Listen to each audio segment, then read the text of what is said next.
2024 felt like a slow year, huh? There were like 3 big releases within the same week, a remaster here, a disappointing sequel there, and then a bunch of empty space without much. This year I actually played a bunch of new games, at least 5 of them, so I can give you a ranking. I do want to talk about some of the games that didn't quite make it, for one reason or another. So if you want to go to the top 5, go to here. Now then, onto those games. Just joking, I'm talking about Super Mario 64. I'm pretty certain SM64 has become my most streamed and played game of this year. Around December last year, I started doing 16-star speedruns, which is kind of a rite of passage for any streamer at this point. At the start of this year, I dipped my toes into the non-hack community. There was a lot of great hacks that came out in 2024. A good example is SM64, the Green Comet. My favorite hack has to be a full reimagination of SM64. It removes some of the most boring and tedious stars in the game in favor of adding their own challenges and areas. The hack has about 300 stars, but it never felt dragged out. I enjoyed the experience from start to finish. I can't quite remember the name though. I think it had to do with tens of years, like decades? Oh, Coin Simulator. That's the one. Similar to SM64, we were blessed with Celeste 64 this year, which was a delightful short experience. Its only shortcoming, it's being too short. As for short games, Turnip Boy Robs Bank was a cool little roguelike sequel to the one other Turnip Boy game. I don't remember much from it, but I must have enjoyed it because I 100% the game. Did I say roguelike? I think I meant roguelite. Well, they're all the same. But RoboQuest is not the same. You see, you play as a funny robot called BroBot. It's a game from last year, but I've been obsessing about it lately, so I had to throw it in here. Speaking of funny games, we have Vampire Hunters, which is one of those survivor games, but in first person. I think the main selling point is having a shitload of weapons at the same time. It feels like a game that wants to be pushed to its limits, to be broken in a way. Now that I mentioned broken, apart from the one-shot weapon that you could equip, another craft treasure felt pretty broken, unintentionally. The game didn't offer much variety on its builds, so I stuck with the same cheesy strat from pretty much the beginning of the game. I would equip a shell to buff my attack, shield an attack for extra damage, and then heavy attack with another shell. I would kill bosses in 3 hits, more or less.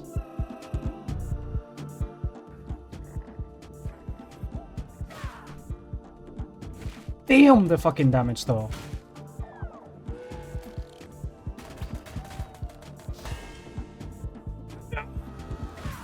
Die!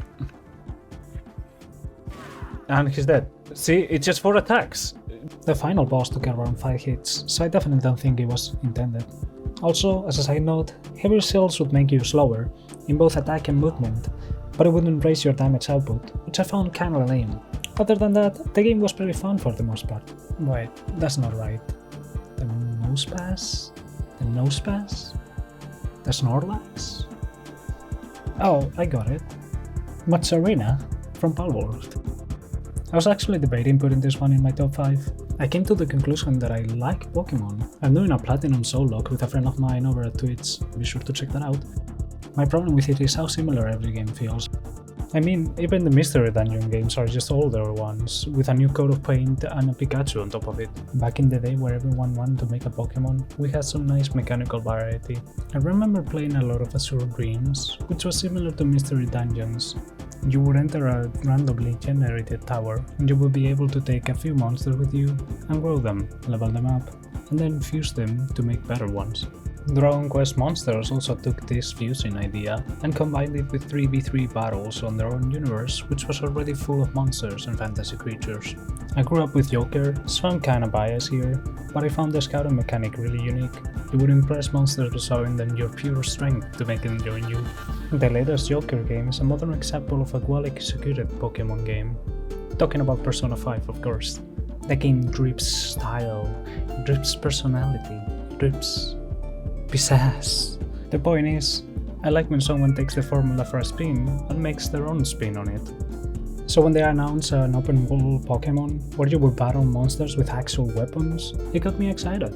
I'm also very surprised that the game is still up and running. It looked like something Nintendo would cease and desist within a month, but the game is still being updated to this day. It even has a Terraria collab in the making. So what's the issue with it?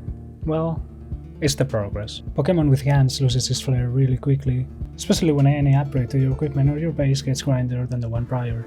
It just makes the game slow down a lot. On the complete opposite side, aka faster up, we have Nightmare Card.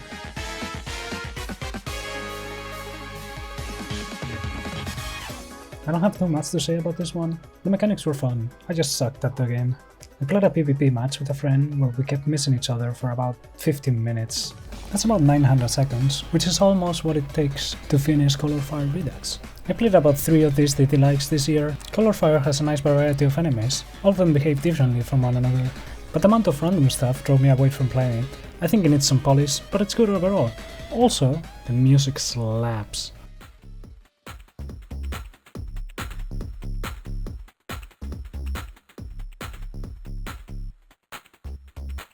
We also have Void Project, which needs a lot more polish, but I like what they have going on. Keep at it. Lastly, there's Window Kill, which I didn't play too much, but I absolutely love what the game offers. It is such a unique experience. It's a constant fight against not only the enemies, but the actual area you work with. I actually really like the enemy design in this game. There's this one boss that goes around taking screenshots around the player, and if he catches you, you'll go into the cringe compilation folder. No. I got put in the fucking cringe compilation. Alright, that was most of the games I played this year that were worth mentioning. The rest will probably be on the screen. I've only been talking about the games I liked. What about the ones I didn't? That's right, I actually have a top 5 worst games. Kind of. Coming in at number 5 is Call of Duty 5 Black Ops 6. It's just another mediocre title that drags many of COD's problems, like skill-based matchmaking. I actually had fun playing the campaign, but that was mostly me fucking around.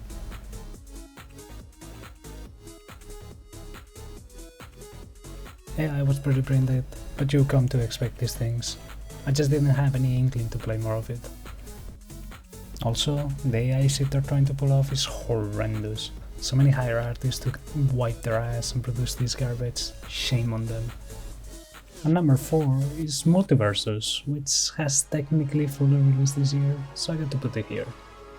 You're gonna hear technically a lot in this top 5. They slowed down the gameplay from the beta a few years ago by a lot. It always felt clunky to play, now the effect has been bigger. The game promotes very lame playstyles and doubles down with very poor design choices. One of the worst offenders is Velma's Mystery Mine. So stupid!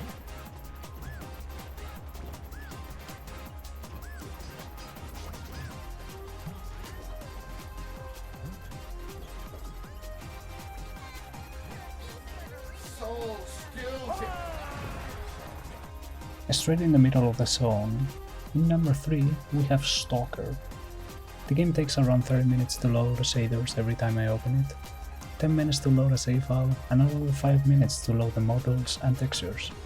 It also doesn't offer a smooth experience from there. I get that my PC might not be the best, but it can run Doom Eternal on high. It can also run God of War Ragnarok on medium. It should be sufficient to at least not take this long every single loading screen. This is more of a problem with the state of modern gaming as a whole. If you're not running a game, just buy better hardware, Lamau. Optimization is a thing of the past. And Blast to the past is our number 2, Pixel Gun 3D.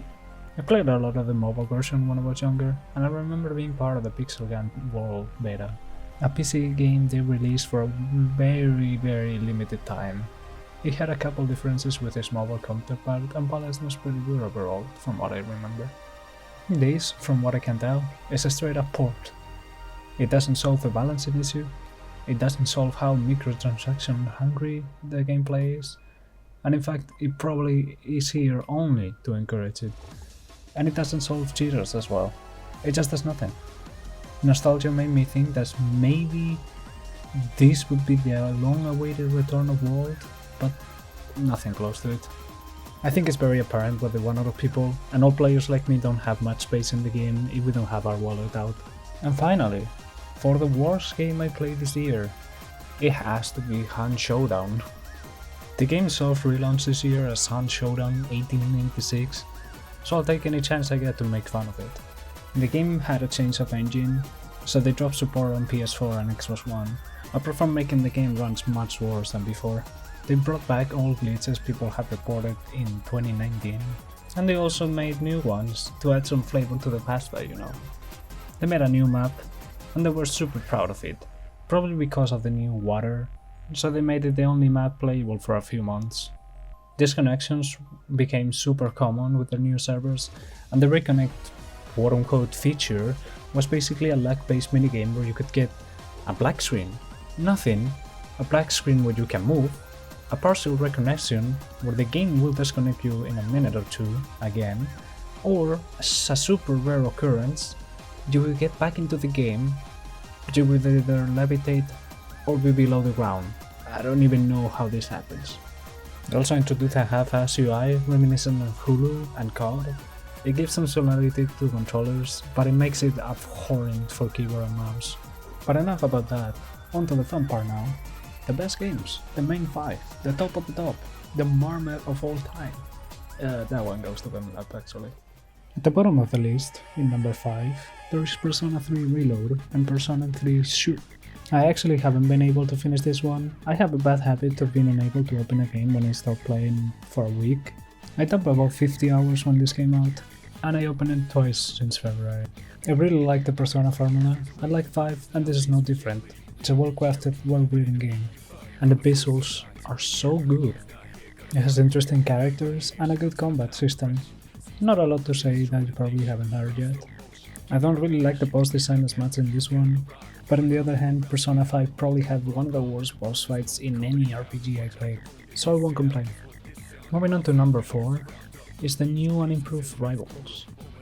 I waited a very long time for this game, and I was giddy with excitement when I got to play it for the first time. And it felt kinda weird. You see, they added a bunch of mechanics that were not here in the previous titles, and while I think some of them are interesting, I think they're mostly meant for players who started way back in the day, the old heads, so to speak. I find the interactions using these mechanics kinda lame, but to each their own. Some of the characters got a little help to make the jump to the new game, and some of them are still struggling out there. Overall, I had a lot of fun with it, clocking in almost 100 hours already. I think it's one of the best in the genre, especially with how the landscape is at the moment, but it needs some cooking. There's almost no single player content. The store freaks out from time to time, cosmetics resetting or not applying at all, stuff like that. But the core content here is pretty good. Also, I find it so stupid that we're getting fucking Italus out of anyone as our first character. Oh yeah, I was talking about Rivals of Feathers 2 by the way. Next in line, we have Helldivers 2. I traveled a rocky path to get where it is right now, but the game has been in a good spot for a while now. They dropped a new race to destroy in the middle of the Game Awards and the viewership tanked, which I found really funny. The new city areas were kinda rough at launch, the zombies would seemingly phase through objects, and the bigger guys, the overseas, would constantly get stuck in different elevation. Their Titan is the weakest of the 3 races, but this is probably changing through their in-game lore. I feel like they're gonna get power up. The way they stand now is the easiest place to play on the hardest difficulty. Speaking of the actual game, its gameplay loop is addicting, but there's not too much to it. When you see the 5 different points of interest, you have seen them all. Same with the objectives. The only thing that really changes is the position, the planet biome, and the conditions. The game is good, it's just there's not much to it in the grand scheme of things. But enough about the space racism, let's talk about number 2. Woman fear me, thieves fear me, men turn their eyes away from me as I walk. No beasts dare make a sound in my presence. I am alone on this barren earth. Web fishing is pretty nice. It doesn't have an in-depth stock market or a fluctuating ecosystem. It's a simple game where you buy bait, you catch fish, you sell fish, you buy bait, you get the idea. There are some upgrades sprinkled here and there, but the game stays the same. It's unplayable online, but I'm sure they're working on it. I'm still working on my journal as of today, but I will probably dump another 50 hours soon to get everything I'm missing.